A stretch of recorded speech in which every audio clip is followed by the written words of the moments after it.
Have you ever imagined this scene? A dimly lit room cloaked in the faint flickering glow of a single wax candle perched on an old silver holder. The air feels still dense with the scent of aged wood and forgotten memories.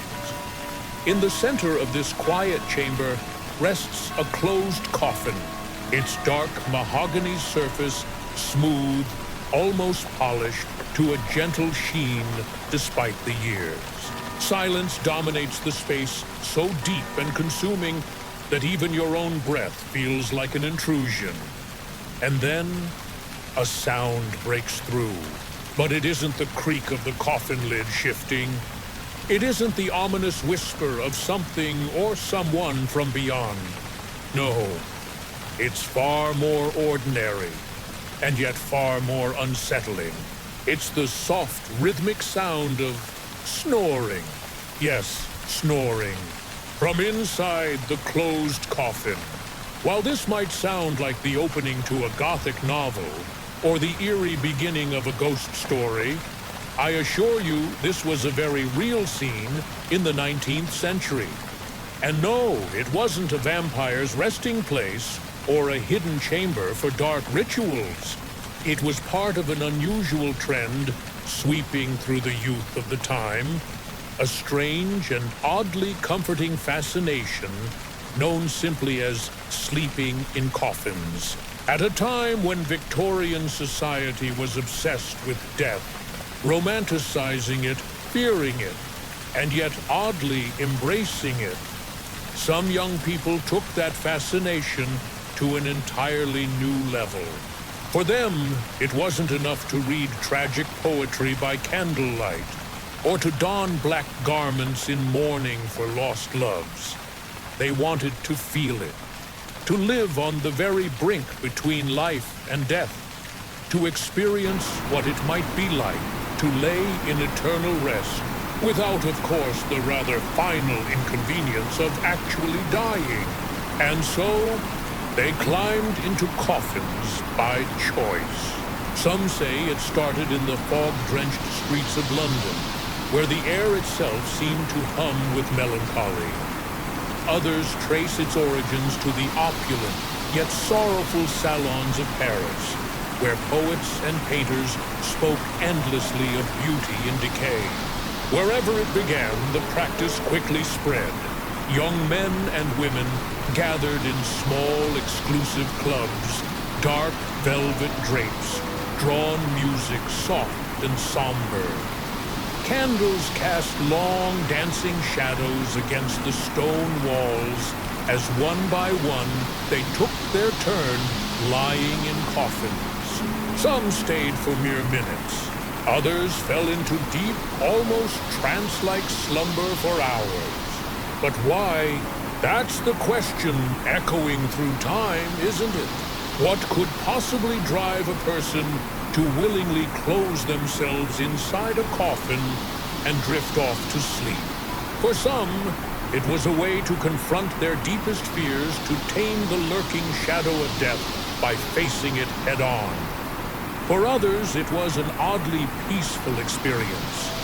In the cool, enclosed darkness of the coffin, with the world completely shut away, they claimed to find a rare kind of serenity, a moment where nothing mattered, no future to worry about, no past to regret, just the steady rhythm of their own heartbeat and the slow, calming breath of life in a space meant for the end of it. Curiously, not all of these coffins were remnants from graveyards or forgotten crypts.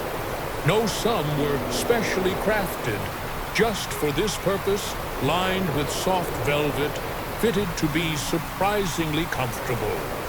Entire industries, in fact, began to spring up to serve this curious demand. Would you believe that luxury coffins crafted not for funerals, but for relaxation, became a booming side business for certain craftsmen? Yes, by the late 1800s, there were catalogs advertising restful coffins with silk interiors and adjustable lids for easy breathing. Some even came with tiny bells in case the sleeper awoke suddenly and needed assistance. And so on many a quiet evening, somewhere behind closed doors, you might have found a perfectly ordinary-looking home. Inside, a group of young people gathered not to dance, not to sing, but to take turns lying in coffins, chasing a kind of peace that the waking world seemed unable to offer. But was it truly peaceful? Or was it just another form of escapism, wrapped in the silk-lined embrace of something that should have represented the final end? That is a question we'll explore in the chapters to come. For now, close your eyes and imagine yourself in that dark, quiet space. The world outside fades away. You're resting on smooth velvet, the scent of cedar and aged mahogany lingering in the air. And for just a moment, everything is still. Everything is quiet. And sleep comes easier than you ever imagined. If you had wandered through the winding streets of London in the late 1800s, chances are you would have found the air thick, not just with fog, but with a kind of heavy, mournful fascination. They called it the beautiful death. A strange phrase, isn't it? To place those two words side by side, beautiful and death, as if the end of life could somehow be draped in elegance, even romance. And yet, for much of Victorian society, it was exactly that. Everywhere you turned, reminders of mortality sat quietly in plain sight. The women wore dark velvet gowns with long trailing sleeves, their mourning veils as much a fashion statement as a sign of loss. Men pinned black rosettes to their lapels, even for friends they hardly knew. Funerals were elaborate affairs, their processions winding slowly through the cobbled streets, the clatter of horse-drawn carriages softened by the thick London mist. But beyond the outward expressions of grief, there was something else, a private, almost thrilling relationship with death itself. In grand drawing rooms and candlelit parlors, the young and curious gathered to speak in hushed tones about life after death. They read Edgar Allan Poe by the glow of oil lamps and debated whether the veil between worlds was truly as thin as it seemed. And then, inevitably, someone would ask, "Have you ever wondered what it really feels like to lie there in perfect stillness, as if the world has forgotten you?" That's where the idea was born. At first, it was simply a dare away for young men and women to prove their bravery to one another. If you're so fearless, they would tease, spend a night in the old family crypt. And some did. But soon the game took a different shape. Why wait for death to bring stillness, they thought, when you could experience it now on your own terms? And so the truest of the curious began preparing for this morbid experiment. They cleaned out unused parlors and cellars, dressed them with heavy drapes to block out the light, and at the center placed the star attraction, a coffin. Not a burial coffin, mind you. No, these were modified for the living. The first recorded coffin sleep club was said to have formed in the damp, cobbled alleys of Whitechapel. An odd choice, perhaps, given the area's grim reputation, but that only added to the allure. Members met every other Saturday night. There were no invitations. Attendance was based on whispered recommendations and a shared understanding that some experiences couldn't be spoken of in daylight. One account describes the atmosphere of these gatherings vividly. The parlor would be dimly lit thick with the scent of burning myrrh and sandalwood. A single grand piano might sit silent in the corner, untouched for the evening.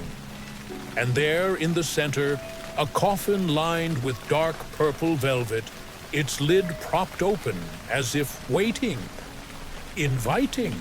Participants would take turns lying inside, closing the lid gently above them, though never locking it, of course. That was the one unspoken rule. And as the world outside fell into midnight silence, the person inside would lie perfectly still, eyes closed, heart pounding in their ears. Some stayed only moments. Others claimed to have fallen into the deepest, most peaceful sleep they had ever known. And a rare few, well, they emerged with strange stories indeed. One young woman, known only as Miss Adeline M., described in her diary a dream so vivid it haunted her for the rest of her life. She wrote, "I felt my breath slow, my heartbeat soften, and suddenly I was walking through a garden bathed in silver light. There were no footsteps but my own, no sound but the soft rustle of leaves. And there, at the far end of the garden, stood my brother William, who had passed 5 years before. He did not speak, he only smiled, and though I reached for him, I awoke before I could touch his hand." These stories spread quietly through London's drawing rooms and cafe corners, and each tale, whether whispered over afternoon tea or scribbled in secret diaries, only deepened the fascination.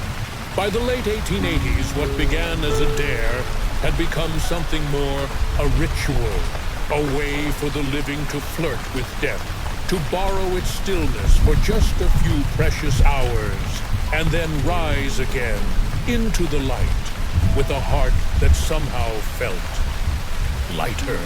But was it simply curiosity that drove them? Or was it something deeper, a quiet desperation to find control in a world filled with uncertainty and grief? Consider this: the 19th century was a time of great upheaval.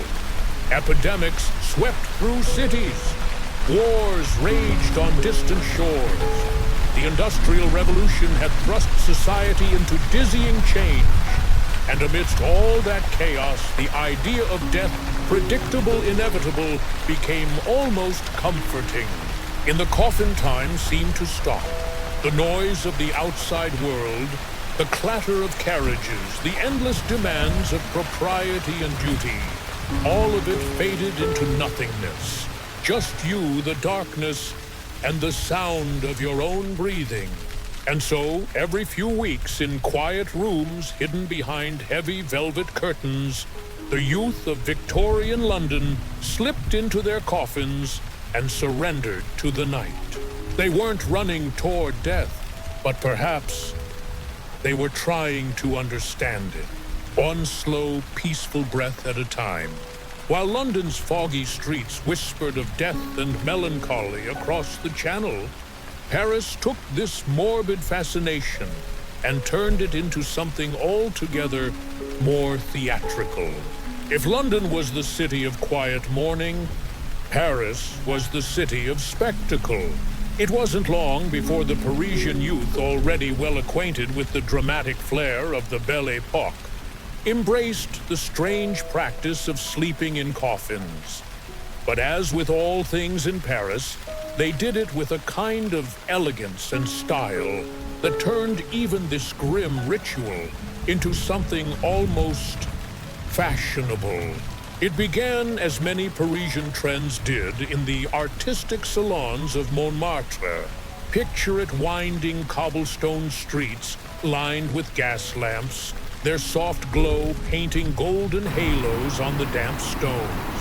Cafes alive with the low hum of conversation, cigarette smoke curling through the air, and the faint sounds of a violin drifting from a street corner musician. Within these artistic enclaves, poets, painters, and philosophers gathered nightly, their minds buzzing with talk of existential dread and the fragility of life. The name Le Sommeil de la Mort, the sleep of death, began to circulate among them. At first, it was just a philosophical idea, a discussion point over glasses of absinthe in dimly lit cafes. If one could lie perfectly still, shut away from the world, free from the chaos of life, would that not be the most peaceful sleep? Someone might muse. But in Paris, where philosophy so often turns into performance, it wasn't long before talk turned to action. The first Coffin Sleep soiree was hosted in the spring of 1882 by none other than Marcel Viret, a flamboyant playwright known for his fascination with the macabre. Marcel's soiree was legendary. Invitations were handwritten on thick parchment sealed with deep red wax shaped like a skull. Only the most curious or the most daring accepted. His grand salon was transformed for the evening. Heavy crimson drapes covered the tall windows. Dozens of candles lined the mantel, and floor their flames flickering like restless souls. And in the center of the room, 6 elaborately crafted coffins, their interiors lined with silk, in shades of deep burgundy and royal purple. Each was positioned carefully, their lids propped open, just enough to allow the faint scent of lavender and aged cedar to waft out. Guests were invited to take their turn. It wasn't a somber affair. Oh no, this was Paris after all. There was music, slow, haunting melodies played on the cello and harp. There was fine wine, and of course absinthe served in delicate crystal glasses, its milky swirl hypnotizing under the candlelight. Women in flowing black lace gowns, their necks adorned with velvet chokers, took delicate sips of their drinks before reclining gracefully into the coffins. Gentlemen dressed in their finest tailcoats and silk cravats followed suit, some laughing nervously as they lowered themselves into the silk-lined darkness. And as the lids slowly closed, the room would fall into a peculiar hush, broken only by the soft strains of music and the occasional sigh from those still waiting their turn. It became the experience to have among the Parisian elite. Artists claimed it brought them closer to their muse. Writers insisted that in those silent moments inside the coffin, inspiration struck like lightning, dark, dramatic, and unforgettable. One poet, Etienne Duclair, famously wrote his entire collection, Whispers from the Coffin, after spending 3 nights sleeping in one of Marcel Viret's custom-made caskets.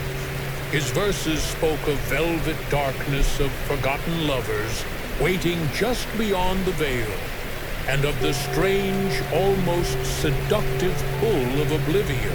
But it wasn't just artists who indulged. Soon, members of high society began hosting their own private coffin sleep events, each trying to outdo the last in extravagance. Coffins were no longer simple wooden boxes. They became ornate masterpieces. Gilded edges, interiors embroidered with family crests, secret compartments for a perfumed sachet or a tiny glass of sherry. Some even featured built-in music boxes playing soft nocturnes to lull the sleeper into dreams. And yet beneath all the elegance and pageantry, there was something more profound at work. Paris, like London, was grappling with the uncertainty of a rapidly changing world. Industrialization was reshaping the city's landscape. The comforting old streets were being replaced by grand boulevards. Machines roared louder than the church bells. In this fast-moving world, the coffin offered something precious stillness, a moment of absolute quiet, a chance to disconnect from the noise, the expectations, the relentless forward march of time. One diary entry from a young woman named Colette Armand captures this perfectly. They say the world outside spins faster every day, but in that narrow space beneath the weight of the lid, the world feels forgotten. Time no longer pulls at me. I simply exist. And for the first time in years, I am at peace. By the late 1880s, the coffin sleep trend in Paris had reached its peak. There was even a short-lived establishment known as Le Repos Éternel, the Eternal Rest, a peculiar sort of cafe where patrons could rent a coffin for an hour or two of quiet reflection. While some found it delightful, others found it deeply unsettling. And of course, the critics came quickly, priests condemning it from their pulpits, newspapers calling it the madness of Montmartre, and moralists warning that such dalliances would lead the youth astray. But as is often the case, the louder the opposition, the more intriguing the experience became. For the dreamers and the restless souls of Paris, sleeping in a coffin was not a flirtation with death. It was a rebellion against a life lived too fast, too loud, and too full of expectation. It was in their eyes the purest form of freedom, if only for a night.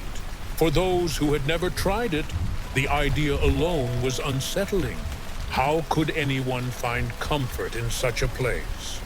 They would ask, brows furrowed and eyes filled with disbelief. Yet for those who had slipped beneath the heavy lid, tucked themselves into the narrow confines of a velvet-lined box, and allowed the darkness to swallow them whole, the experience was something else entirely. It wasn't fear they remembered. It was the stillness. To understand it fully, you must first imagine the moment the lid closed. The world, its sounds, its lights, its ceaseless demands ceased to exist. Gone was the rustle of dresses in grand halls, the clinking of glasses, the low hum of conversation. Gone were the street sounds of horses' hooves striking cobblestone, the faint echoes of distant bells, and even the soft whispers of the wind outside. In that sealed space, there was only you, and the slow, rhythmic sound of your own breath. The air was cool, touched with the faintest scent of aged wood and lavender sachets tucked discreetly into the coffin's corners.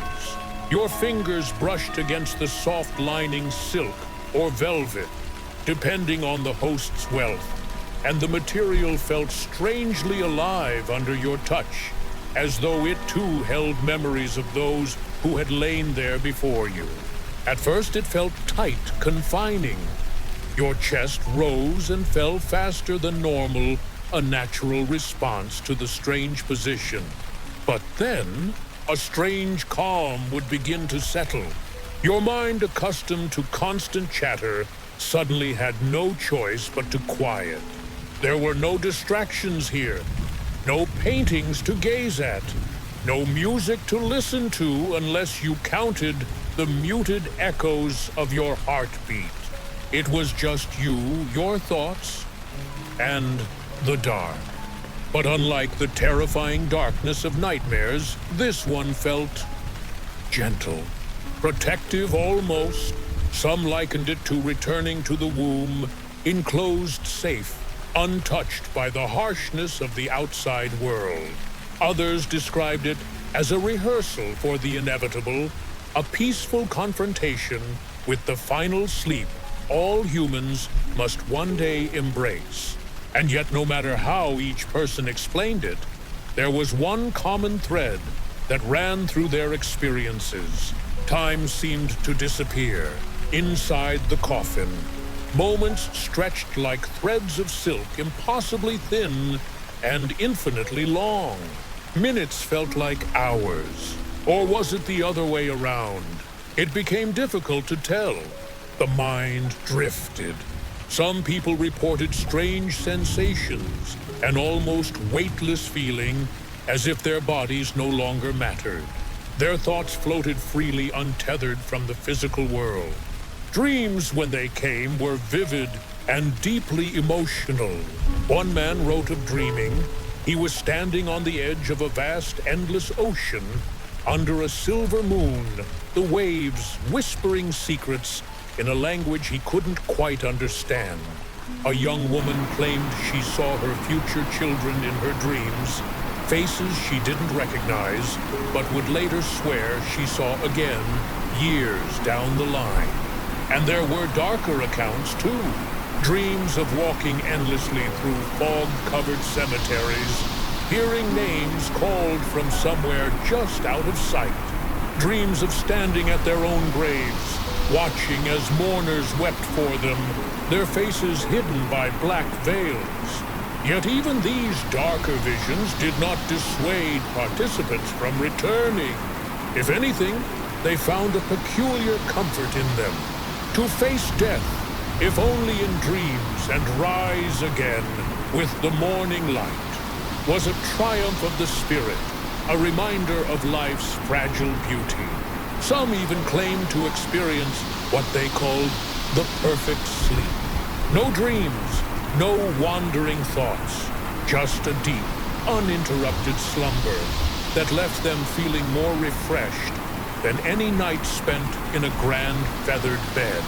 In the narrow confines of the coffin, cradled by darkness and silence, they found a rest so complete that it bordered on the divine. And then there was the moment the lid opened. Fresh air rushed in like a forgotten memory. The dim light of flickering candles seemed impossibly bright. Eyes blinked slowly, adjusting to the living world once more.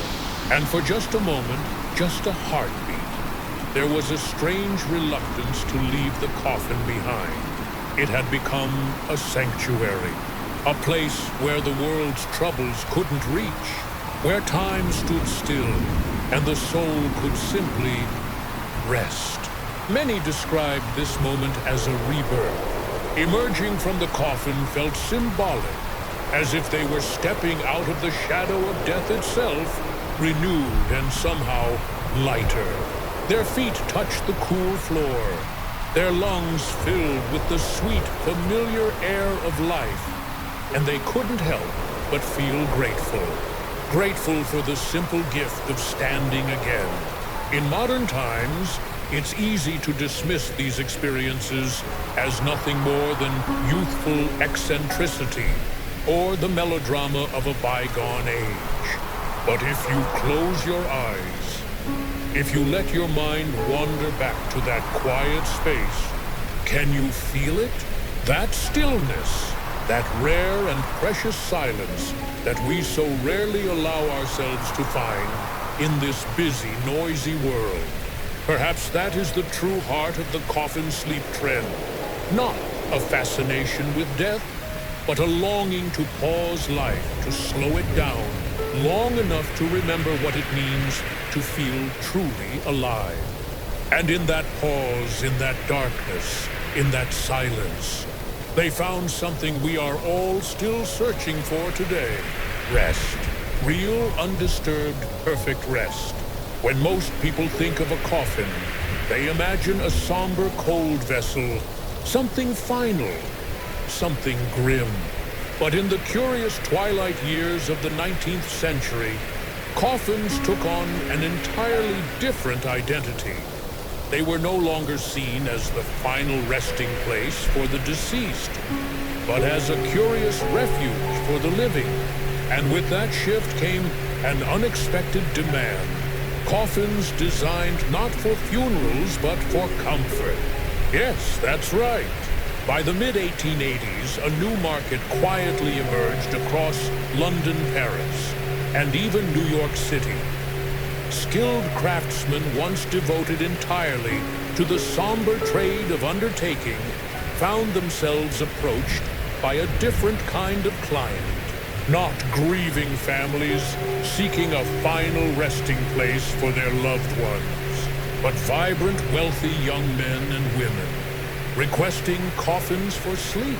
These weren't the plain, austere boxes destined for the grave. They were works of art custom designed to cradle the body in lavish comfort, turning the macabre into something oddly inviting. Carpenters who once spent their days in shadowed workshops now found themselves sketching elegant blueprints by lamplight, debating the perfect blend of aesthetics and functionality. Because if you were going to sleep in a coffin, it wasn't merely about surviving the night. It was about experiencing the perfect sleep. The finest woods were chosen mahogany for its smooth, rich surface and deep reddish hue. Cedar for its calming aroma that lingered gently in the enclosed space. And even exotic imports like African ebony for those with truly extravagant tastes. Each coffin's interior was lined with the softest materials money could buy. Velvet in rich shades of royal blue, deep burgundy, or forest green became the standard.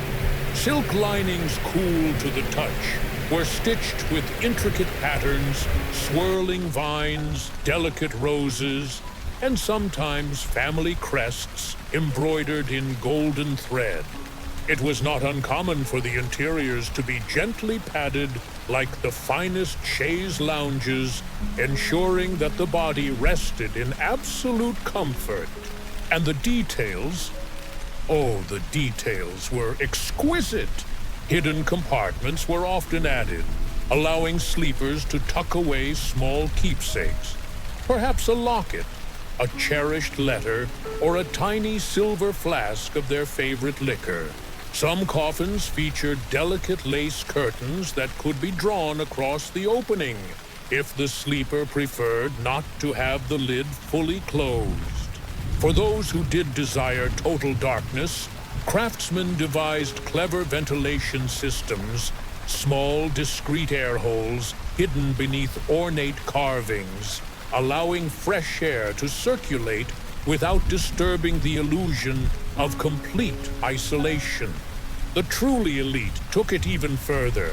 Coffins were equipped with tiny built-in music boxes. At the turn of a key before settling in soft nocturnes or haunting waltzes, would play quietly in the darkness, the melodies floating gently through the close air like a lullaby from beyond. Imagine lying there wrapped in silk, the world fading away as the soft notes of Chopin's Nocturne in E-flat major filled the air. It was said that no finer sleep could be found. And then there were the coffins crafted for couples. Yes, even romance found its way into this curious trend. These larger coffins were designed with two perfectly contoured spaces, each lined separately but joined by a shared velvet coverlet. Lovers would recline side by side in the narrow embrace of death's symbolism, whispering secrets into the darkness, their hands brushing gently together over the fine silk linings. Some called it a morbid form of intimacy. Others called it the most honest love they had ever known, two souls confronting their mortality together, and in doing so, feeling more alive than ever before. But beyond the extravagance, beyond the romance and rebellion, there was a simpler reason for the coffin's popularity as a place of rest. It was quite simply the most perfectly controlled environment for sleep. The narrowness of the space prevented restless tossing and turning. The padded sides cradled the body in a firm but gentle hold, relieving pressure points and allowing muscles to fully relax. The closed lid or drawn curtains eliminated all external light, creating a natural darkness unmatched by even the thickest bedroom drapes. And the cool air, faintly scented by cedar wood or lavender sachets, calmed the mind and slowed the breath. Modern sleep scientists might compare it to what we now call sensory deprivation therapy. a practice where individuals float in dark, silent tanks of warm water to achieve deep relaxation and mental clarity. But in the 19th century, this was simply called rest. And for many, it was the only way to achieve true, uninterrupted slumber in a world that seemed to grow noisier and more chaotic by the day. Of course, as with all trends born of luxury, it eventually became a matter of social standing. To own a custom sleeping coffin was to signal one's refinement, one's intellectual curiosity, and, naturally, one's wealth. The most prestigious Parisian craftsmen developed entire catalogs showcasing their coffin designs, each more elaborate and costly than the last. Now, there were even waiting lists.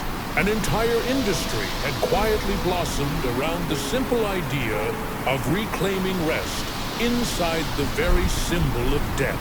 And isn't it curious that even now, in the age of high-tech mattresses and carefully calibrated sleep apps, we still chase the same goal, the perfect sleep. Deep, silent, undisturbed. And perhaps, if we dare admit it to ourselves, just a little closer to the stillness of eternity. Of all the strange gatherings inspired by the coffin sleep trend, none was more extravagant or more mysterious than the legendary Coffin Sleep Festival of 1874, held in the heart of Paris. Even today, stories of that night drift through historical circles, like a faint, lingering mist, half-forgotten tales etched into yellowed pages of old diaries and whispered across marble corridors of once grand estates. It was a night when curiosity, art, philosophy, and a touch of madness converged under a single roof. And it all began with a name that still stirs intrigue, Marcel Viret. By 1874, Viret was no stranger to scandal. The flamboyant playwright and self-proclaimed philosopher of the macabre had long captivated Parisian society with his extravagant soirees and dark theatrical productions. But even his most devoted admirers could not have predicted what he had planned for that cold November evening. Invitations were delivered on thick, jet-black parchment embossed with silver script and sealed with blood-red wax, shaped like a tiny coffin. The message was simple, yet impossible to ignore. One night, 100 souls, one shared dream beneath the lid. Le grand repos éternel awaits. Guests arrived at the Grand Château de Montflamme, an opulent yet haunting estate, perched on the outskirts of Paris, known for its labyrinthine halls and towering ivy-clad facades. As they approached the massive wrought-iron gates, a thin mist rolled in across the fields, swirling gently around their carriages. Inside the great hall, a transformation unlike any before awaited them. The soaring ceilings, once adorned with bright chandeliers, were dimly lit by hundreds of beeswax candles arranged in careful clusters. Their flickering flames cast dancing shadows along the stone walls, making the entire room seem alive, breathing, shifting, waiting. But it wasn't the candlelight that stole their breath. It was the sight at the center of the hall. Exactly 100 coffins each, meticulously crafted, arranged in perfect symmetrical rows, like pews in some forgotten cathedral. They came in every imaginable style, some simple and somber, others adorned with gilded edges, intricate carvings of angels and ivy, and rich velvet linings in shades of deep crimson, sapphire blue, and forest green. At the head of each coffin stood a small silver plaque, engraved with the participant's name. It was in every sense a theater of the afterlife, staged for the living. Before the night began, Viret stood on the grand staircase overlooking his guests. Dressed in a flowing black coat with silver embroidery and a high-collared cravat, he addressed the gathering with a voice both commanding and eerily calm. "Tonight we do not fear death," he proclaimed. "We embrace its stillness. We borrow from it only for a little while. And when dawn breaks, we shall rise again renewed." With that, the great experiment began. One by one, guests approached their assigned coffins. Some hesitated nervously, running their gloved fingers along the smooth wood before lying down. Others, more familiar with the ritual, stepped inside, gracefully settling against the padded linings as though sinking into a favorite armchair. As the final lids closed, a profound hush fell over the hall. 100 hearts beat softly beneath the wooden lids. 100 minds drifted into the silence of that shared, symbolic slumber. Outside the coffins, attendants moved silently through the aisles, ensuring that candles stayed lit, and the air remained cool and lightly perfumed with lavender and frankincense.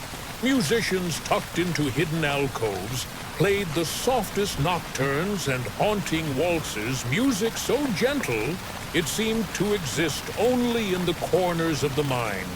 And overhead, through the high stained glass windows, the moon cast pale silver patterns onto the stone floor like a celestial guardian watching over the sleeping congregation. The night passed slowly, almost outside the bounds of time itself. Within the coffins, guests experienced their own quiet journeys. Some reported falling into the deepest sleep they'd ever known, utterly dreamless, as if suspended in a warm, eternal nothingness. Others emerged the next morning with vivid tales of strange, wondrous dreams. One man claimed to have walked through endless marble corridors, each door leading to a forgotten memory of his childhood. A woman spoke tearfully of seeing her late mother waiting for her by a sun-drenched riverbank, smiling but saying nothing. And one particularly unnerved guest insisted that he had dreamt not of the past or future, but of that very room at that very moment, watching himself lying motionless inside the coffin from above. As dawn's pale light began to filter through the high windows, a soft chime echoed through the grand hall.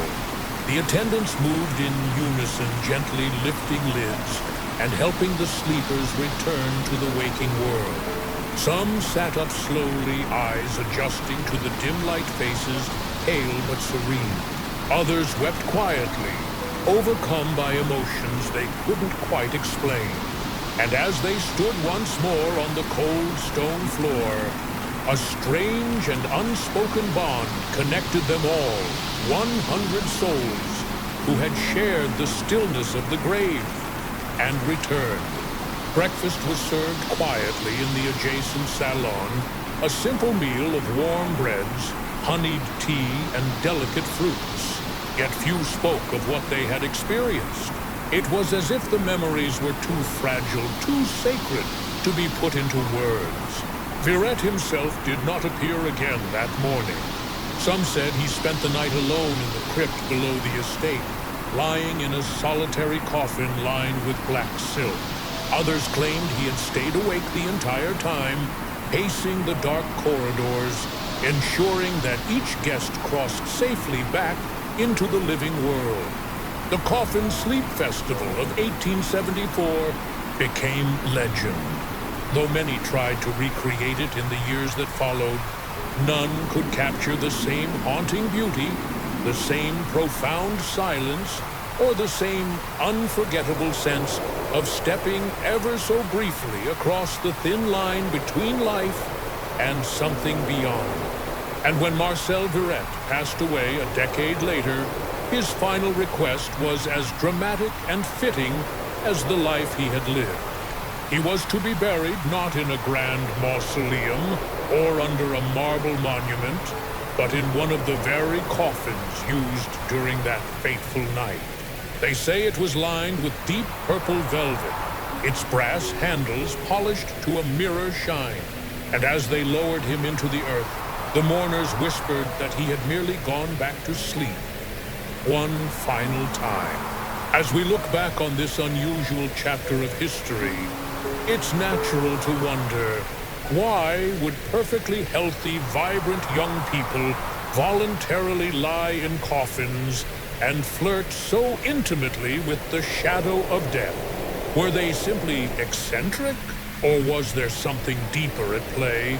Something that transcended mere curiosity and ventured into the profound landscape of the human mind? To answer that, we must first step back and consider the world in which these young people lived. The late 19th century was a time of enormous change. In just a few decades, society had transformed from the slow, predictable rhythms of agrarian life to the dizzying pace of industrialization. Cities grew louder, dirtier, and more crowded. Steamships crossed oceans, railways stitched together vast empires, and towering factories filled the skies with smoke. For many, it felt as though life itself had become a relentless machine, unstoppable, indifferent, and utterly exhausting. And beneath this new roaring world lay a quiet, inescapable truth. Death was everywhere. Life expectancy was tragically low by modern standards. Disease moved through crowded tenement housing with brutal efficiency. Childhood mortality was heartbreakingly common, and epidemics like cholera and tuberculosis claimed thousands without warning. It seemed that death was not a distant inevitability, but a constant companion lurking in alleyways, hospital wards, and even the most well-appointed drawing rooms. And so for the youth of the time, there emerged an almost desperate need to confront this ever-present specter, but not with fear, with understanding. Sleeping in a coffin became more than just a trend. It was a controlled encounter with the unknown, an experiment in mastering their greatest anxiety by stepping directly into the space that represented it. Think of it this way. What better way to strip death of its terror than to lay down within its symbol and rise again the next morning untouched? In a way, these young people were reclaiming power over something that had loomed over their lives since birth. They could not prevent death, but for one night within the safety of silk-lined walls and under the watchful eye of candlelight, they could experience it on their own terms. And that, psychologically speaking, is a profoundly empowering act. Modern psychology has a term for this phenomenon: exposure therapy. It's the practice of confronting one's deepest fears in a safe and controlled environment to reduce the anxiety they produce. Today, a therapist might guide someone afraid of flying onto an airplane simulator before a real flight. Back then, for those paralyzed by the ever-present fear of death, the coffin became their simulator, their personal rehearsal for the inevitable. But it wasn't just about fear. It was also about escape. In a world growing louder and more chaotic, the coffin offered something that no bustling cafe, no grand estate, and certainly no overcrowded street could provide. Stillness, total unbroken silence. For a brief, precious moment, life's demands fell away. Inside those narrow wooden walls, there were no societal expectations, no responsibilities, no constant ticking of the relentless industrial clock.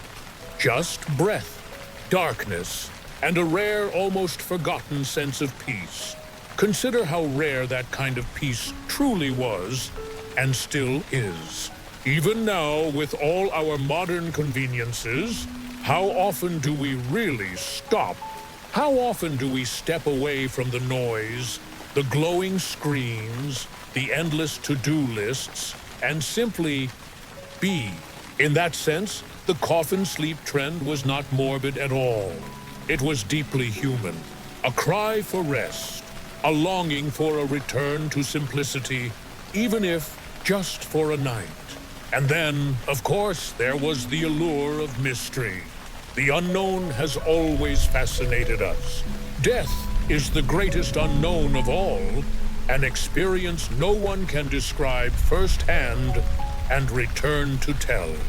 By placing themselves so close to the symbolic threshold of death, these young adventurers sought to catch a glimpse of the other side, not through tragedy, but through careful, deliberate exploration.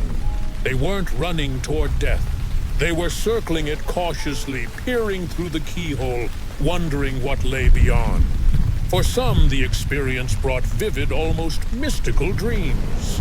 Others claimed to wake with new clarity about their lives, as though stepping so close to the edge allowed them to see what truly mattered. It was not uncommon for those who participated in coffin sleep rituals to make bold changes, afterward ending unhappy marriages, pursuing long-forgotten passions, or finally taking the journeys they had long delayed. In a way, it was a kind of rebirth ritual, to lie still, wrapped in symbolic death, and rise again with the dawn. It gave them permission to start anew. And isn't that what we all crave in some quiet corner of our hearts? A reset, a chance to begin again, to cast off the old burdens, the fears, the expectations, and return to life with fresh eyes and a lighter soul. Perhaps the greatest psychological pull of the coffin sleep trend was this. It reminded all of us that life is precious because it is fleeting. And sometimes, to truly appreciate being alive, we must first understand what it feels like to let it all go, even if just for a single silent night. As the 19th century gave way to the dawn of a new era, the strange fascination with death didn't quietly fade, it transformed. From the shadowed corners of secret societies and dimly lit parlors, the symbols of mortality emerged into the bright, flickering light of a brand new medium cinema. And with it, death itself became fashionable. It's hard to imagine now, but in the early days of motion pictures, when silent films flickered across grainy screens in packed theaters, one of the most popular themes wasn't romance or adventure. It was death. Not just any death, but death romanticized, stylized, and often portrayed with a curious sense of elegance. Audiences gathered in smoky theaters to watch ghostly figures glide across the screen, pale-faced heroines draped in black lace fainting gracefully into waiting coffins, and tragic heroes brooding over their lost loves by moonlight. This was the birth of the beautiful death aesthetic, a cultural phenomenon that stretched far beyond film reels. It shaped fashion, it shaped literature, and for a time, it shaped the very way society thought about life and its inevitable end. Take, for example, the wildly popular 1911 silent film La Belle Morte, The Beautiful Death. Though the film has long since been lost to history, its influence lingers. Posters depicted a sorrowful young woman standing beside a velvet-draped coffin, a single tear glistening on her pale cheek as she stared into the distance, her figure framed by towering stone angels and trailing ivy. In the final act, as the legend goes, she lies gracefully within the coffin, surrounded by flickering candlelight, her hands delicately folded over a single white rose. But rather than portraying fear or regret, The film ended with her serene smile, death portrayed not as a tragedy, but as the final perfect rest. This image became iconic. Fashion houses seized upon it almost immediately. By the early 1900s, department stores from Paris to New York were selling entire wardrobes inspired by the elegant mourner look. Black lace veils, high-necked gowns trimmed with jet beads, delicate gloves embroidered with subtle funeral motifs, skulls hidden among swirling floral patterns, tiny crosses sewn into the lining of satin capes. For men, somber black suits with sharp lapels became the epitome of sophistication, often accompanied by deep red pocket squares, a subtle nod to the blood-red wax seals of secret death societies. And it wasn't just clothing. Accessories followed suit. Perfumes marketed as essences of twilight promised the faint aroma of wilted roses and rain-dampened stone. Jewelry took a darker turn as well. Mourning rings, once worn strictly in remembrance of the deceased, became fashion statements. Lockets shaped like tiny coffins or adorned with miniaturized skulls were tucked close to the heart, not to mourn a loss, but to signal a certain dark refinement. Even makeup trends reflected this morbid fascination. Women powdered their faces to achieve a ghostly pallor, accentuating their eyes with dark kohl to evoke the dreamy, sorrowful gaze of a tragic heroine from the silver screen. In literature, the same themes flourished. The writings of Edgar Allan Poe had already cast a long Gothic shadow over the literary world. But now new authors rose to meet the growing appetite for beautiful melancholy. Novels like The Restful Hour and Velvet and Bone painted vivid portraits of young protagonists who found freedom not despite death, but because of it. Death became the ultimate romantic escape, a place where societal expectations fell away, where forbidden loves could endure eternally untouched by the cruel march of time. It's no surprise that this fascination with the aesthetics of death coincided with the rise of the Art Nouveau movement.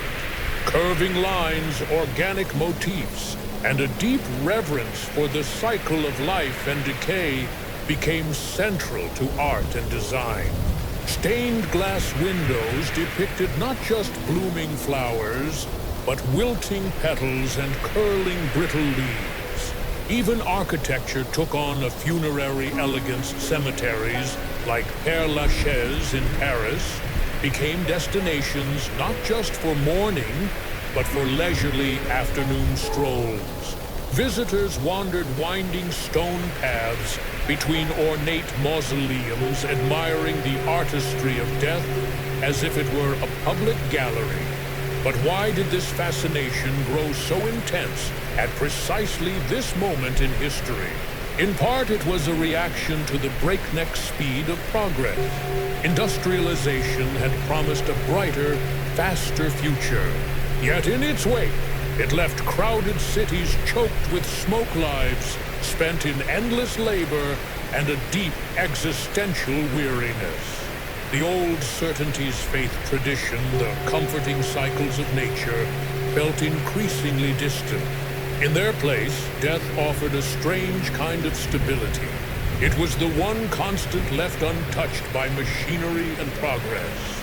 And through the soft glow of cinema and the delicate lines of Art Nouveau, people found a way to make that constant beautiful. For the youth of the time, embracing death's aesthetics wasn't about seeking the end. It was about reclaiming control over something terrifyingly inevitable. If you could wear death like a fine garment, admire it in art, or watch it unfold gracefully on the silver screen, it became less a looming shadow and more a silent, elegant companion.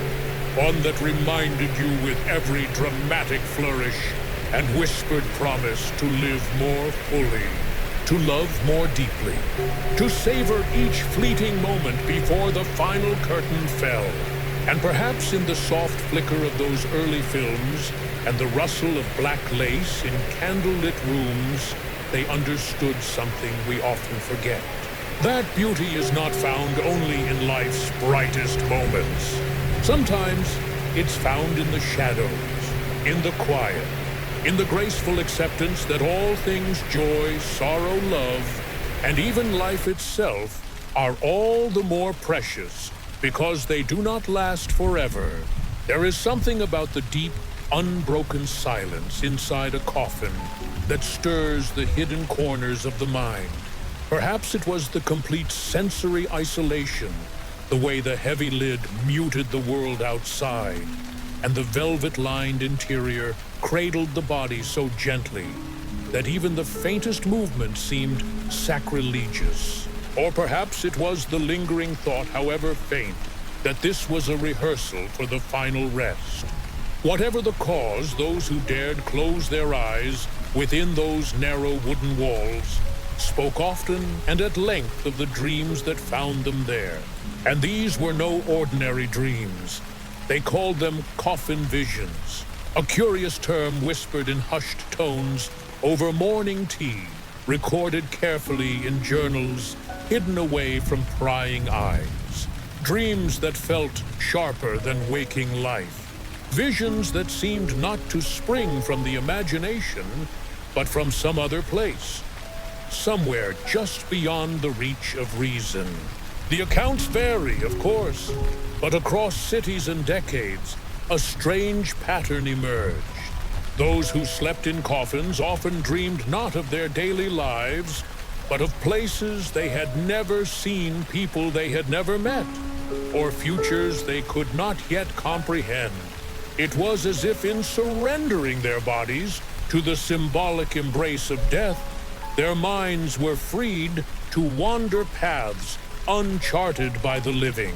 One of the most famous accounts comes from a Parisian writer, Émile Rousseau, who chronicled his experience in a diary that would later become a source of fascination for generations of spiritualists and psychologists alike.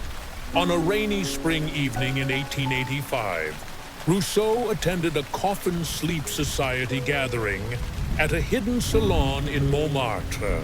He wrote, "The moment I settled into the coffin, a strange warmth came over me. My breath slowed. My thoughts felt as if they were dissolving into the velvet around me. And then it began." In his dream, Rousseau found himself walking through a vast, endless library. But these were no ordinary books. Their covers were smooth and pale like marble or ivory, and they held no titles. He instinctively knew that each book contained a life, entire lives beginning to end. Some were heavy worn from countless readings. Others were pristine, as if their stories had barely begun. And then, quite suddenly, he found a single thin volume with his own name etched faintly along the spine. When he opened it, the pages were blank, save for the final few at the very end. And on those last pages, in delicate looping script, he read the final days of his life. A life not yet lived, a death not yet claimed. Rousseau awoke gasping for air, his heart pounding like a funeral drum. The details of that dream would haunt him for the rest of his days. Curiously, as the years passed, many of the moments he read in those final pages came to pass exactly as described. And Rousseau's experience was not unique. In the years following, countless others recorded their own coffin dreams. Some wrote of walking along endless shorelines, the waves whispering secrets in languages they had never heard before, but somehow understood. Others dreamed of meeting lost loved ones beneath silver-lit skies where no words were spoken. Yet entire conversations passed through the simple meeting of eyes. A young woman named Clara Whitmore left behind a collection of letters describing her coffin dreams during the summer of 1891. Each night she claimed she walked the same cobblestone path beneath a violet sky. At the end of that path stood a small stone chapel, its door always ajar, but never opening fully. She never entered, but every time she reached the steps, a figure stood waiting a child she did not recognize, but instinctively knew was her own. Years later, after a long and painful struggle with infertility, Clara gave birth to a son. She named him Julian, the very name she had heard whispered by that unknown child in her dreams. But not all coffin dreams were peaceful or prophetic. Some were darker, unsettling in ways that lingered for years. One account tells of a man who dreamed he was buried alive, not as a terrifying nightmare, but as a calm, resigned experience. He lay perfectly still, listening as the soil covered him, feeling the cool weight of the earth pressing down. And in that moment, he described a strange sensation. Not fear, but relief. A complete and total release of every burden he had ever carried. When he awoke, he was said to have wept uncontrollably, unable to explain why. These experiences fascinated early psychologists who pored over diaries and journals, searching for patterns. Was it simply the power of suggestion? The mind placed in a setting so steeped in symbolism, conjuring visions appropriate to the surroundings? Or was there something more? A door unlocked by the perfect combination of darkness, silence, and the subconscious acceptance of mortality. Even today, the debate continues. Some believe these dreams were the result of a meditative state induced by sensory deprivation, what modern science now calls hypnagogic hallucinations, the vivid and often otherworldly imagery experienced on the edge of sleep. But for those who lived through them, who closed their eyes beneath the heavy lid and drifted away into unknown realms, these were not mere hallucinations. They were glimpses beyond the veil, whispers from the other side. And in a world filled with uncertainty and loss, those whispers offered something precious. Not just fear, but hope. A sense that there was more waiting beyond the final breath. So the next time you find yourself lying awake, lost in thought, remember those strange dreamers of another century, the ones who dared to embrace the dark, and in doing so found light in the most unexpected places. Every great cultural movement, no matter how strange or fleeting, eventually meets its opposition. And for the coffin sleep trend, that resistance came not quietly, but with the full weight of society's most powerful institutions: religion, medicine, politics, and propriety. While the young and the restless found peace in their velvet-lined retreats, others viewed this peculiar fascination with death as something far more dangerous. A moral decay, a spiritual affront, and in some circles, a public health crisis. It began subtly at first. In the grand cathedrals of Paris and London, priests began to weave warnings into their Sunday sermons. They spoke of the unnaturalness of laying with death before one's time, calling it an insult to the divine order of life and the sanctity of the human soul. To lie in the house of the dead, while life still courses through your veins, thundered Father Henri Dumont from the pulpit of Notre Dame, is to mock the Creator himself. Parishioners murmured their agreement, crossing themselves nervously as they left the churches, the heavy scent of incense still clinging to their coats. And yet, despite the warnings, the number of participants in the coffin sleep societies only grew. As winter drew near in 1875, things escalated. The Archdiocese of Paris issued an official decree condemning the practice outright. Attendance at any known coffin sleep gatherings was to be considered grounds for excommunication. In London, the Anglican Church followed suit with clergy, warning that those who consorted with the trappings of the grave risked eternal damnation. Newspapers picked up the controversy with relish. Headlines blared from street corners, youth led astray by macabre obsession, fashionable coffin craze, madness or rebellion, sleeping among the dead, a danger to moral decency. But it wasn't just religious leaders and moralists who raised their voices. Doctors and scientists soon joined the fray. They argued that sleeping in such confined spaces was dangerous to one's health. Medical journals warned of asphyxiation risks and psychological disturbances caused by prolonged isolation in dark, enclosed environments.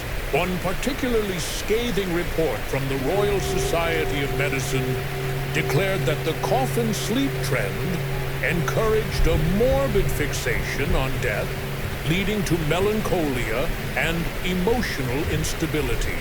Public health officials feared that the gatherings, often held in poorly ventilated rooms with close quarters, would become breeding grounds for tuberculosis, a very real and deadly threat at the time. And while their warnings were not unfounded, they were often wrapped in the same language of fear and moral panic that accompanied any behavior society didn't fully understand. In some cities, the backlash turned official. By late 1876, local councils in London and Paris began passing ordinances aimed directly at shutting down coffin sleep societies under the guise of public health and safety. New laws were quietly written into the books. Prohibition of group gatherings in mortuary or funeral settings without proper cause. Unlawful use of burial vessels for non-funerary purposes. Fines were imposed on hosts who continued to offer their homes or establishments for such events. Some were even briefly jailed. But as often happens when something is banned, the practice simply went underground. Where once these gatherings had been lavishly hosted in salons and grand parlors, they now moved into hidden basements and forgotten crypts beneath the cities. In the shadows, the trend became even more alluring, more rebellious, more defiant. It was no longer just a strange curiosity. It had become a statement, a refusal to bow to the suffocating grip of societal norms.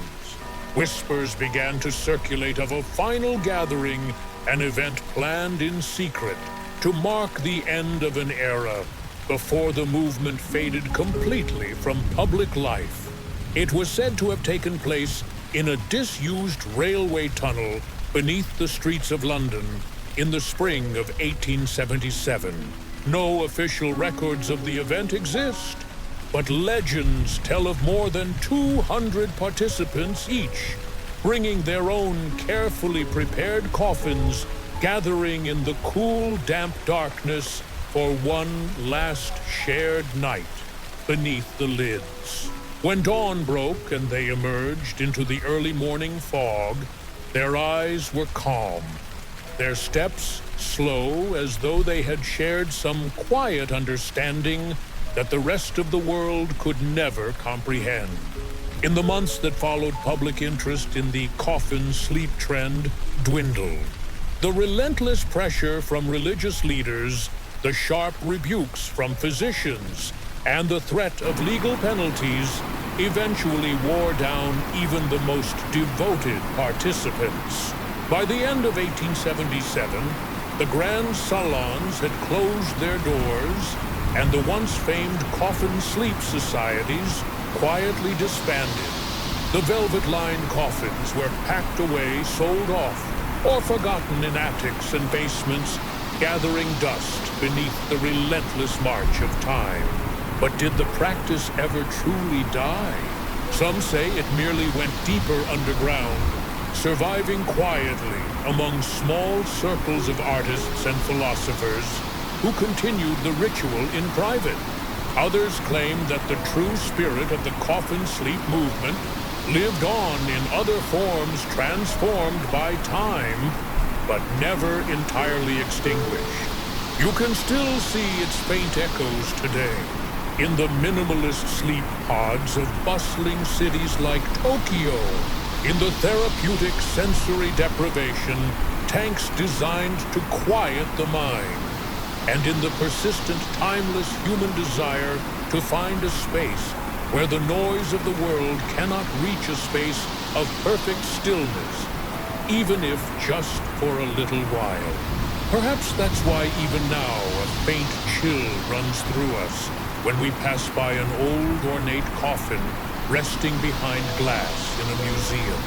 It's not fear exactly, it's recognition, a quiet ancestral memory of those who once dared to lie beneath the lid, to face their greatest fear and rise again into the light.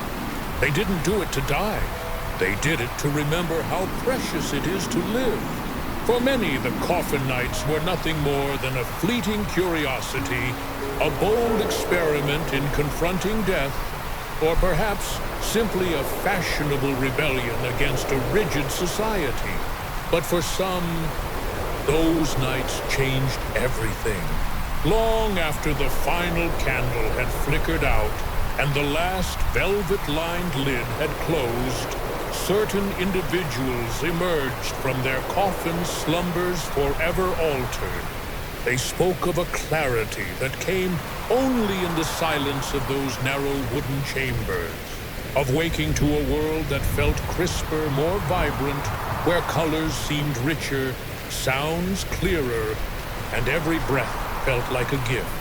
And for a few, these moments beneath the lid sparked transformations that would ripple through the rest of their lives. Take the case of Armand Bellieu, a well-known banker in Paris. Before his participation in the Coffin Sleep Society, Armand was the very picture of a man chained to routine. Each morning he rose precisely at 6, ate the same breakfast, 2 boiled eggs, and a slice of buttered toast, and walked the same path to his office on Rue de Richelieu.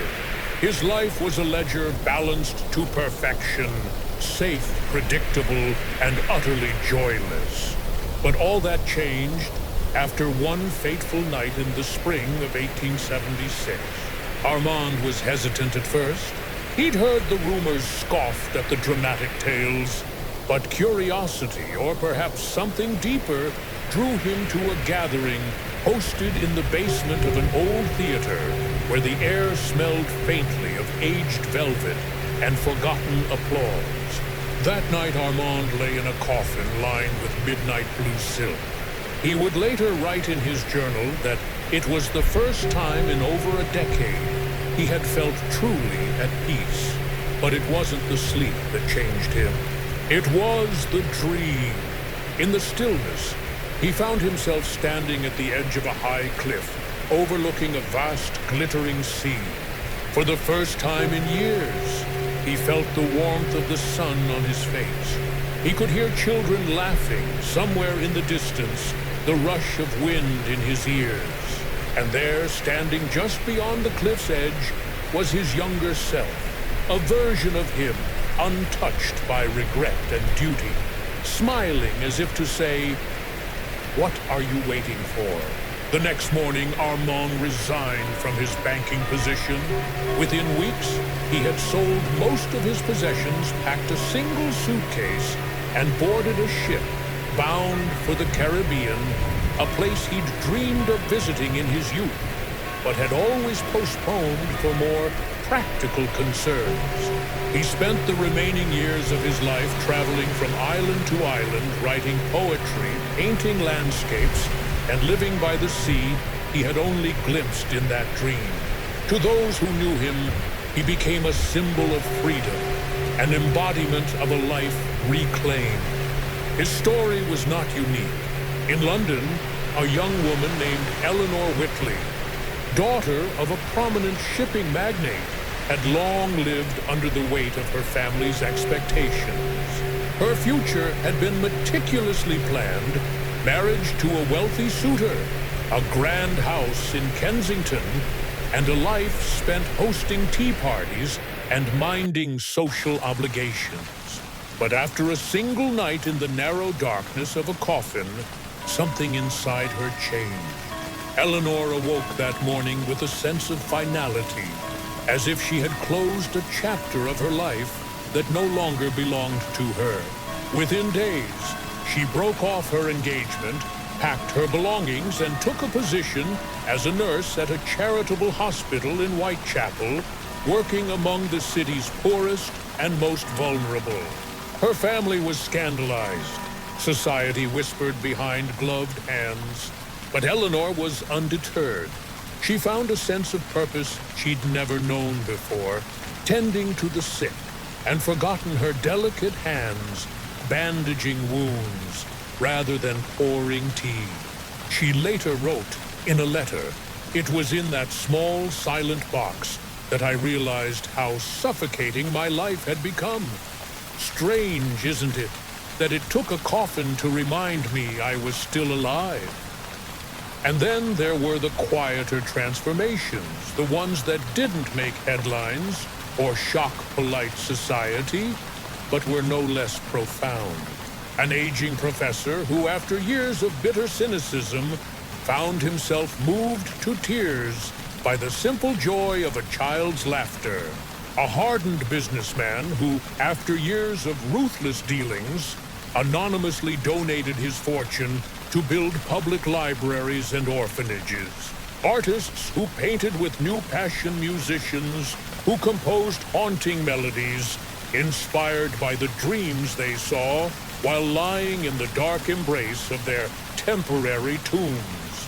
The thread that ran through all their stories was the same: perspective, a deep, unshakable awareness of life's brevity. For a night, they had surrendered to the symbolic death of their old selves, and when they rose again with the morning light, they did so with the conviction to live more boldly, love more fiercely, and pursue the lives they had long denied themselves. Psychologists of the time struggled to explain these changes. Some dismissed them as nothing more than the dramatic whims of overly imaginative minds. But others saw something deeper, a psychological phenomenon akin to a death rebirth experience, a symbolic crossing over and return reminiscent of ancient rites of passage practiced by cultures throughout history. In the dim silence of those coffin nights, participants were forced to confront the simple, undeniable truth. Life ends, and when you've tasted that silence, when you've laid in the space where someday you may lie forever, something within you shifts. What once felt urgent no longer matters. What was once feared becomes strangely beautiful, and every moment thereafter feels like a small miracle. Perhaps that's why even today we remain captivated by stories of people who walk to the brink of death and return transformed. Because deep down, we all long for that kind of clarity. To live with eyes wide open, hearts unburdened, and souls fully awake to the fragile beauty of every fleeting second. As the years rolled into the final decades of the 19th century, curiosity about the coffin sleep phenomenon extended beyond the dim parlors and secret societies. It found its way into the grand lecture halls of Europe's most respected universities and the polished laboratories of emerging psychological institutions. The question no longer centered solely around why people chose to sleep in coffins, but rather what was happening to their minds when they did. And perhaps more importantly, what did those experiences reveal about the human condition itself? At the heart of this scientific exploration was the growing field of experimental psychology. For centuries, the mind had been considered the domain of philosophers and theologians, its mysteries pondered but never truly examined. But by the late 1800s, the rise of thinkers like Wilhelm Wundt in Germany and William James in America had shifted the landscape. The mind, they argued, could be studied just as rigorously as the body. And so the strange case of the coffin sleepers became a fascinating puzzle for these early pioneers. In 1886, a small but influential study was published by the Institut de Psychologie Appliquée in Paris, led by the renowned psychologist Dr. Lucien Mercier. The study set out to explore the psychological effects of prolonged sensory deprivation, a term not yet fully understood, but central to the coffin sleep experience. Dr. Mercier was particularly intrigued by the repeated reports of vivid dreams and emotional transformations following nights spent in coffins. His question was simple but profound. Could such an environment unlock hidden depths of the human subconscious? To test his theory, Mercier designed a series of controlled experiments. Volunteers were invited to spend nights in specially constructed coffins under the careful observation of his research team. Unlike the clandestine gatherings of earlier years, these experiments took place in sterile rooms with doctors standing by and careful records kept of every detail. Participants were monitored before and after their coffin experiences. Heart rates measured, brain activity noted to the limited extent, the tools of the time allowed, and detailed interviews conducted to capture the nature of their dreams and emotional responses. The results were both fascinating and perplexing. Across dozens of participants, common patterns emerged. Dreams of past memories and forgotten places. Many dreamt vividly of childhood homes, faces long faded from memory, and events they had not consciously recalled in years. Encounters with the deceased. A significant portion reported dreams in which they spoke with departed loved ones, conversations so vivid that they often woke in tears. Visions of abstract concepts. Some participants described dreams not tied to people or places at all, but to emotions given form, walking through landscapes that felt like sorrow, or standing in cities built entirely of joy, a profound sense of timelessness. Almost every participant reported losing all sense of time within the coffin. Some believed they had slept for minutes, only to learn that hours had passed.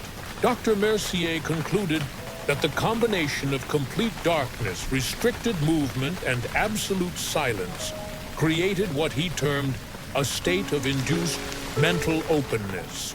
In the absence of external distractions, the mind turned entirely inward, peeling back the everyday concerns of conscious life and plunging directly into the subconscious.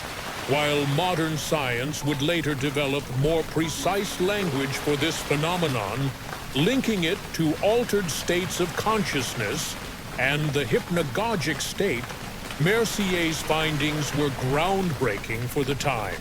He believed that the coffin environment offered a unique and controlled way to explore the deepest layers of the human mind, layers usually accessed only during moments of crisis grief or near-death experiences.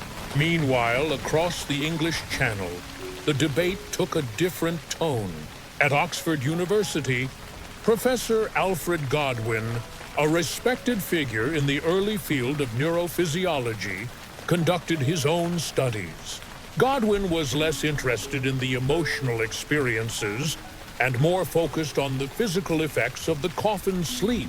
He hypothesized that the restricted space and imposed stillness could lead to measurable changes in heart rate, respiration, and even blood circulation, similar to the effects of deep meditation, or what we might now call yogic breathing techniques. In a series of experiments, Godwin placed participants in modified coffin-like enclosures equipped with rudimentary monitoring devices. He found that after just 30 minutes of lying in complete stillness and darkness, participants exhibited lowered heart rates, often by as much as 15 to 20 beats per minute, slowed respiration, producing a deep, rhythmic breathing pattern, reduced muscular tension even in participants prone to chronic anxiety or restlessness. These physiological changes, Godwin argued, contributed directly to the deep mental calm reported by so many coffin sleepers. In his published papers, he referred to the phenomenon as the rest reflex, a natural, almost primal response of the body when all external stimuli were removed. And yet, for all their meticulous measurements and careful theorizing, neither Mercier nor Godwin could fully explain one lingering mystery. Why did so many participants return from these experiences profoundly changed? This wasn't simply about physical relaxation or even vivid dreaming. It was about life-altering clarity, a reordering of priorities, an awakening. In time, some scholars suggested that the coffin sleep experience functioned as a kind of rite of passage similar to ancient initiation rituals found in tribal culture. In those traditions, young initiates were often sent into the wilderness, isolated in caves or darkened enclosures where they fasted, dreamed, and confronted their fears before returning to their communities as transformed adults. Could it be they wondered that the coffin served a similar symbolic function in an increasingly disconnected, industrialized world? A temporary death, followed by a rebirth. By the early 20th century, as psychoanalysis took hold under figures like Sigmund Freud and Carl Jung, the coffin sleep phenomenon became a subject of fascination once more. Freud believed such experiences revealed latent desires and repressed fears. Jung, ever the mystic, saw them as doorways into the collective unconscious, timeless symbols and archetypes arising from the shared human experience. And though the original coffin sleep societies had long since faded, their influence lingered in the growing interest in dream analysis, the exploration of altered states of consciousness, and the human longing for transcendence. So while the scientific community never fully settled the debate on what the coffin nights truly unlocked within the mind, they agreed on one simple truth. When confronted with the darkness, when stripped of every comfort, every distraction, every sound, the mind reveals its most hidden wonders. And in that perfect stillness, we may just discover the parts of ourselves we never knew were waiting. By the late 19th century, as the mysterious allure of the coffin sleep trend spread across Europe and America, it was only a matter of time before commerce found its way into this strange intersection of death, rest, and rebirth. After all, where fascination lingers, business inevitably follows.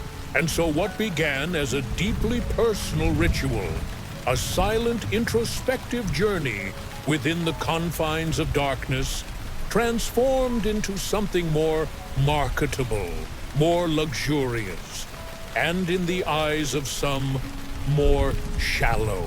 The coffin, once a somber symbol of life's final chapter, was now being reimagined as a product for health, beauty, and well-being. It started as so many trends do in the salons and parlors of Paris. Following the infamous Coffin Sleep Festival of 1874, high society couldn't resist the allure of this fashionable flirtation with mortality. But instead of seeking the experience in shadowy basements or abandoned crypts, the wealthy wanted it served with all the comforts and extravagances their fortunes could buy. And the craftsmen were more than happy to oblige. Artisan workshops that had previously catered only to funeral services quickly adapted to meet this new curious demand. In the storefront windows of the famed Rue Saint-Honoré, finely dressed mannequins no longer simply displayed the latest fashions, but reclined gracefully in what were now marketed as restful retreat coffins. These were no ordinary burial vessels. They were bespoke masterpieces custom-built for the living. Advertisements promised the ultimate rejuvenating rest with interiors lined in the finest Italian silk and softest Egyptian cotton. Some coffins featured hand-carved headrests and hidden compartments stocked with perfumed sachets or small crystal vials of calming elixirs, lavender-infused waters, rose petal tonics, and even a touch of opium for those seeking a deeper, more dream-laden sleep. For the truly discerning client, entire sets were available. A wellness coffin with built-in ventilation mechanisms, scented air diffusers, and embedded music boxes that played soft nocturnes at the press of a hidden button. A couple's repose model wide enough for two, featuring a shared canopy of embroidered silk and twin velvet-lined compartments divided by a curtain of delicate lace. And for the highest echelon of society, the coveted Eternal Indulgence collection, offering gilded trims, mother-of-pearl inlays, and monogrammed silk linings. By 1888, the phenomenon had crossed the Atlantic.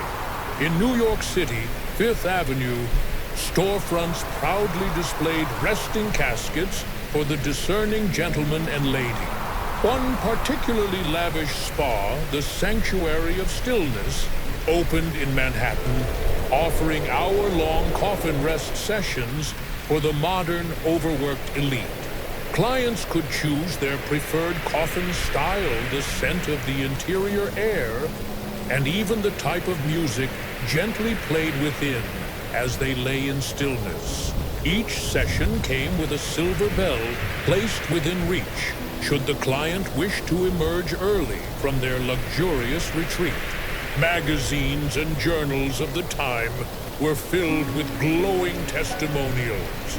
After but a single hour within the sanctuary's velvet embrace, I felt as though I had slept a full night and awoken 10 years younger, wrote one socialite in a widely read fashion column. Others proclaimed it the perfect cure for nervous exhaustion, a growing affliction among the fashionable classes suffering from the pressures of modern urban life. The medical community, ever cautious yet intrigued by the economic potential, joined the movement in their own way. So-called coffin rest. Therapies began appearing in exclusive health resorts across Europe. Doctors marketed the sessions not just as a novelty, but as a legitimate health practice. They claimed the total darkness and enforced stillness, improved circulation, calmed the nervous system, and provided the mind with rare relief from the constant barrage of external stimuli. In Vienna, Dr. Albrecht von Reis, a prominent neurologist of the day, even developed a series of specialized coffin designs aimed at curing insomnia. His sleep harmonization caskets were lined with materials impregnated with mild sedatives and designed to gently rock on a hidden mechanism, simulating the soothing motion of a mother's cradle. By the turn of the century, the commodification of coffin rest had reached a peak. Coffin manufacturers proudly displayed their latest models at wellness exhibitions and world fairs. At the 1900 Exposition Universelle in Paris, a pavilion dedicated entirely to the art of rest showcased coffin designs so ornate and luxurious that visitors often mistook them for grand pieces of furniture. One exhibit drew particular attention. A fully mechanized coffin designed by an ambitious young inventor from Boston featured automatic lid opening at a preset time, an integrated aromatherapy diffuser, and a built-in phonograph that played soothing ocean sounds. While it was priced far beyond the reach of ordinary citizens, the elite lined up eagerly for private demonstrations. But as the trend reached these commercial heights, a new criticism began to rise. What had once been a profound personal journey into the symbolic realm of death and rebirth had, in the eyes of many, become little more than a shallow luxury, a spa treatment dressed up in macabre finery. Social critics and philosophers lamented that the coffin, once a stark reminder of life's brevity and the value of every moment, had been reduced to just another commodity for the privileged. They asked often publicly, can one truly confront the great mysteries of life and death? With a silver bell in hand and a silk eye mask pressed gently to their brow, and yet the appeal remained. Because beneath the commercial excess, the core desire that had birthed the coffin sleep trend in the first place still lingered. The longing for stillness, for escape, for a moment, just one free from the ceaseless demands of the waking world. And whether found in a candlelit crypt beneath Montmartre or a lavish retreat along Fifth Avenue, that desire continued to hum quietly in the hearts of those who sought it. Perhaps it was never truly about death at all. Perhaps it was always about life, about remembering, if only for a short while, what it feels like to simply be, to lie in silence, to breathe, to exist without expectation or fear, and to emerge from the darkness into the light, once again reborn, if only for a day. Every cultural phenomenon, no matter how captivating, eventually reaches its twilight. For years, the coffin sleep trend had captured the restless hearts of artists, philosophers, and society's elite. It had transformed from a private, meditative ritual into a glamorous commercial enterprise paraded in storefronts and celebrated in fashionable salons. But as the final years of the 19th century slipped quietly into the dawn of the 20th, the fascination with sleeping in coffins, so vibrant and defiant in its heyday, began to dim. The question is not simply how it faded, but why. One could say the world itself changed first. The turn of the century brought with it a new sense of optimism, often called the Belle Epoque in Europe and the Gilded Age in America. Electric lights began to banish the familiar darkness that had once cloaked city streets in mystery. Trains moved faster, steamships crossed oceans with ease, and towering skyscrapers rose above city skylines. The relentless march of progress made the old Gothic fascination with death seem outdated. Where once the flicker of gas lamps and the low hum of a cello set the stage for somber reflection, Now the bright buzz of electric lights and the cheerful tunes of jazz and ragtime filled the air. The world was looking forward, not backward. Philosophy followed suit. A new intellectual movement known as modernism took hold. Gone were the heavy, melancholic reflections of the past.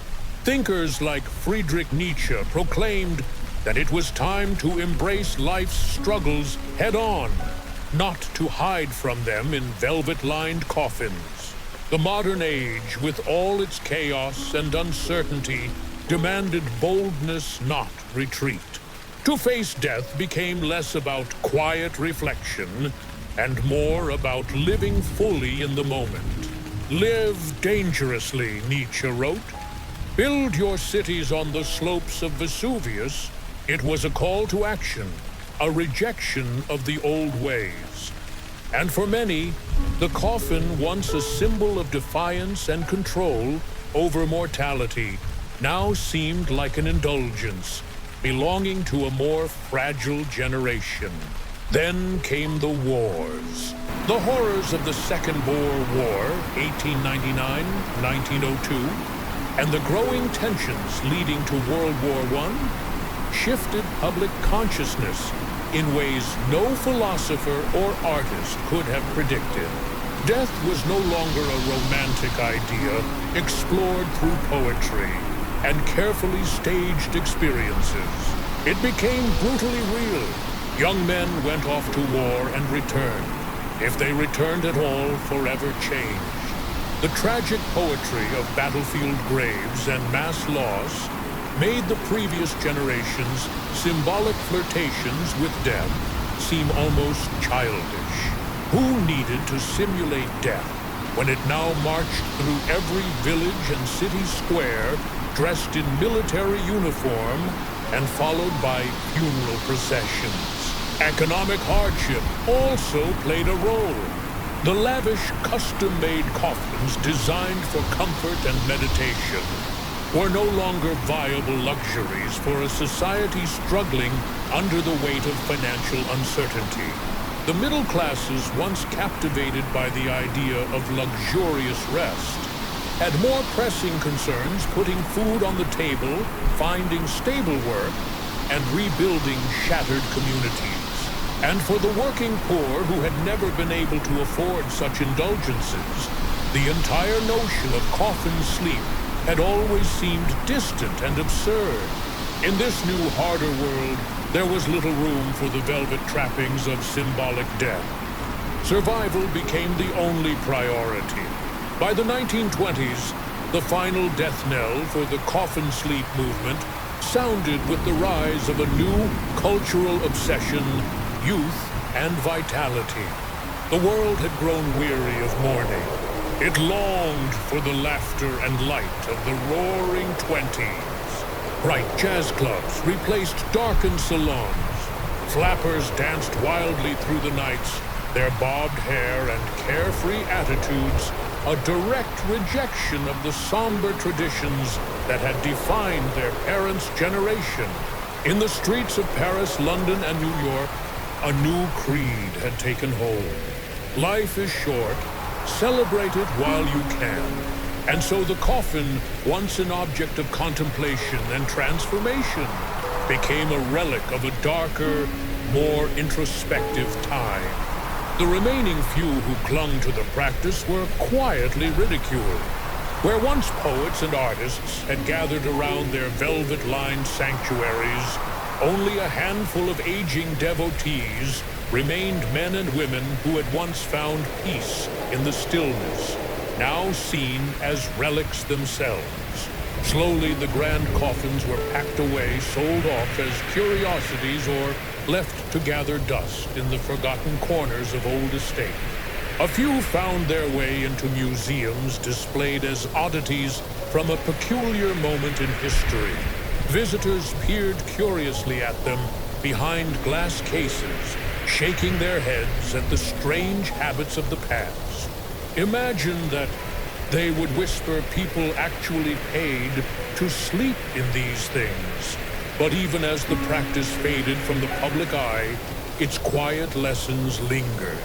The coffin sleep movement had, in its own strange way, reminded a restless generation of life's fragile beauty. It had asked a question most were too afraid to confront directly. If death is inevitable, what are you doing with the time you have left? And while the ornate coffins may have disappeared, the spirit of that question remained hidden in the quiet moments between the hustle and noise of the modern world.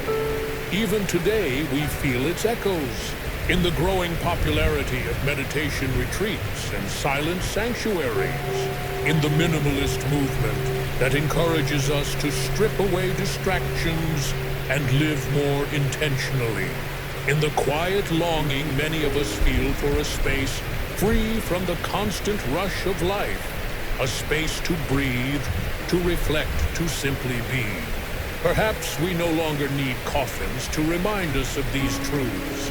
Perhaps the real legacy of the coffin sleep trend is not the physical act of lying in a velvet-lined box, but the lasting reminder that amidst the noise of living, there must always be a place for stillness.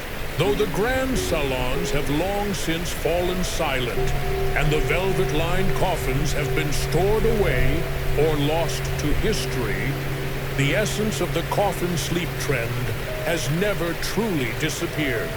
Like a forgotten melody that resurfaces unexpectedly in the mind, the longing for deep, undisturbed rest, for stillness, beyond the reach of the world's demands, echoes quietly through our modern lives. We may no longer climb into coffins to seek peace, but in countless subtle ways the idea lives on, hidden beneath new names, new technologies, and new rituals. The ancient desire to step away from life's relentless pace, to retreat into silence and emerge, renewed, remains as strong as ever. One of the most striking examples is the modern phenomenon of sensory deprivation tanks, sometimes called flotation therapy. Step inside a sleek wellness center today, and you may find these strange pod-like chambers quietly waiting. They are filled with warm, heavily salted water, designed to support the body's weight effortlessly. Once inside, the lid gently closes, cutting off sight and sound. The air is still. The world disappears. And for an hour or sometimes more, you float in complete isolation, suspended in the perfect quiet of your own mind. Sound familiar? In a way, these tanks are the technological descendants of the coffin sleep. They offer the same promise: to remove you from the chaos, to quiet the endless chatter of thoughts, to remind you in the deepest silence of how precious it is to simply breathe. For some, the experience brings vivid dreams. For others, it is the only time their minds find true calm. It is not death they chase, it is the absence of everything else. Across the ocean in Japan, the echoes of coffin sleep manifest in a different but equally fascinating form: capsule hotels. While designed more for convenience than spiritual reflection, these tiny sleeping pods, stacked neatly like drawers in a towering human filing cabinet, reflect the same craving for personal space, for isolation, for a retreat from the noisy demands of the outside world. Inside these small enclosed spaces, travelers find a momentary sanctuary. For a few hours, the world fades to nothing but the quiet hum of air circulation and the soft glow of a reading light. The pod is neither a grand hotel room nor a humble hostel bed. It is something in between, a liminal space, a brief pause before returning to the ever-rushing current of life. Even in the world of luxury wellness, the echoes of coffin sleep persist. Consider the rise of darkness retreats, where participants voluntarily spend days, sometimes weeks, in total isolation and pitch-black environments. These retreats promise profound mental clarity, emotional healing, and even spiritual awakening. In the stillness and darkness, participants confront their innermost fears, memories, and hopes, just as the coffin sleepers of the 19th century once did beneath their silk-lined lids. And then there is the more symbolic presence of coffin sleep in our daily lives.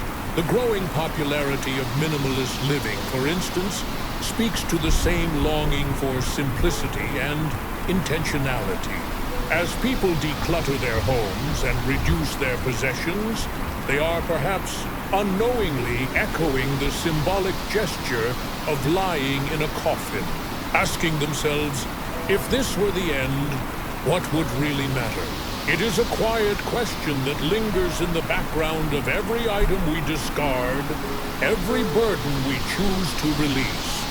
Even in modern media and pop culture, the themes first explored by the coffin sleep trend endure. How many films and novels still grapple with the same ideas? Death, rebirth, transformation. How often do we see characters retreating into silence, isolation, or some symbolic death before emerging stronger, wiser, and more fully alive? The coffin, whether literal or metaphorical, remains a powerful image, not as a tomb, but as a cocoon, a place of transformation, a threshold crossed in darkness before returning, blinking into the light. And if we look even closer, we might notice how modern sleep science, too, carries echoes of this forgotten past. Consider the way we now approach the art of rest. How we design our bedrooms to be sanctuaries of peace, free from electronic distractions and filled with calming colors, soft textures, and soothing scents. We buy weighted blankets that hold us gently in place, calming restless bodies in the same way the padded walls of a coffin once cradled the anxious minds of 19th century seekers. We practice meditation before bed, slowing our hearts and minds, creating our own symbolic descent into stillness before drifting off into sleep. In the end, perhaps the coffin sleep movement was never really about death at all. Perhaps it was always about life, about stepping away from the noise, about remembering what it feels like to be quiet, to be alone with our thoughts, to strip away every title, every possession, every expectation, and simply exist for just a moment, for just long enough to remember that beyond all the chaos, life is a fleeting, beautiful thing, and that to truly live, we must sometimes allow ourselves to step into the darkness, if only to better appreciate the light. Some stories do not end with a loud finale or a dramatic conclusion. Instead, they linger quietly like the fading scent of lavender in a forgotten room or the soft creak of an old wooden door left ajar. The story of the coffin sleep trend is one of those. Though the velvet-lined caskets have long since gathered dust and the secret societies have faded into history, something remains. Not in the form of rituals or ceremonies, but as a gentle, persistent whisper that travels across generations. A reminder as old as time itself, that amidst all our striving, our ambitions, and our restless pursuits, there is a simple, sacred beauty in stillness. From the candlelit parlors of Victorian London to the marble salons of Belle Epoque Paris, from the quiet experiments of early psychologists to the sleek, modern sanctuaries of today's wellness centers, this yearning for stillness has remained unchanged. It transcends time, language, and culture. In every era, in every corner of the world, people have sought a way to step back from the endless motion of life and simply pause. We are by our very nature restless creatures. We fill our days with tasks, our nights with distractions. Even in sleep, our minds often race with unfinished thoughts and lingering worries. And yet deep within us there is a quiet voice that longs for something else. Not the silence of death, but the peace of a life lived fully aware awake. Not just to the noise and brightness of the world, but to the spaces in between. The stillness, the pause between heartbeats, the hush before dawn. Those who slipped into the confines of their silk-lined coffins were not surrendering to death. They were in a way stepping outside of life's relentless current to rediscover what it meant to be alive. To lie perfectly still, to listen only to the rhythm of their own breathing, and to face the inevitable truth of mortality, not with fear, but with calm acceptance. And when they rose again into the light, they did so changed, more grateful, more present, more aware of every precious moment. Is that not what we still seek today? We may no longer lie in coffins beneath flickering candlelight, but in so many ways, we continue to search for that same quiet sanctuary. We build meditation rooms and soundproof chambers. We schedule silent retreats and escape to remote cabins in the woods. We close our eyes during long flights, not just to rest, but to disappear for a little while, to drift beyond the noise and into that private, timeless space within. And still, even with all our modern comforts, we often struggle to find what those quiet coffin sleepers understood so long ago. That peace is not found in the absence of life, but in the mindful embrace of its fleeting beauty. That to truly appreciate the warmth of the sun, we must first understand the coolness of the shadows. That every breath is a gift we too often forget to cherish. If you close your eyes, now can you feel it? That hush, that gentle whisper of stillness, waiting patiently beneath the surface of your busy thoughts. It's there in the soft rustle of leaves on a quiet street, in the slow drift of clouds across an open sky, in the quiet weight of your body resting against the earth. The simple miracle of breath, moving gently in and out. The coffin as a symbol may have faded from fashion, but the lesson it offered remains eternal. That even in the darkest, narrowest spaces, where the world feels far away and time seems to stop, we can find a kind of peace no outward success or material comfort can provide. That silence, when embraced rather than feared, becomes not an end, but a beginning. Perhaps that is the most profound legacy of the coffin sleep movement. Not the ornate caskets or the dramatic tales of prophetic dreams, but the quiet, enduring truth that sometimes we must step away from everything, step into the darkness, into the stillness, to return fully alive.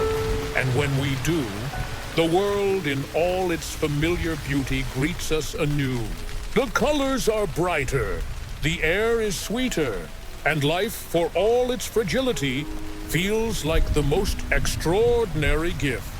So as you reach the end of this story, allow yourself a moment, a true unhurried moment. Close your eyes, breathe deeply, and listen not for the noise of the world, but for that soft, timeless whisper that has echoed through the ages. It is the gentle reminder that amidst all the striving, all the longing, all the searching, you are here, alive, breathing, and that in itself is enough.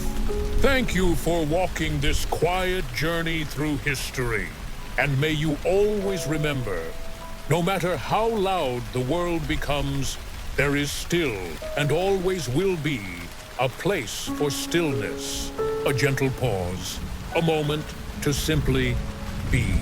And so, dear listener, we reach the end of this quiet journey through the candlelit rooms of the past, through the velvet-lined coffins, and the silent halls where time seemed to stand still. We have wandered hand in hand with history's strangest seekers of peace, not to chase death, but to rediscover life in its simplest, most fragile form. Perhaps in their strange rituals they understood something we are only beginning to remember, that in a world filled with endless noise, stillness is a rare and precious refuge. That sometimes, to truly live, we must first pause, breathe, and step gently into the quiet corners of our own hearts. And when we return, when we open our eyes again, may we see the world not as something to conquer or rush through, but as a fleeting, beautiful moment worth savoring every single breath of it. Thank you for resting here with me tonight, and until we meet again in the soft hush of another story, sleep well and live gently.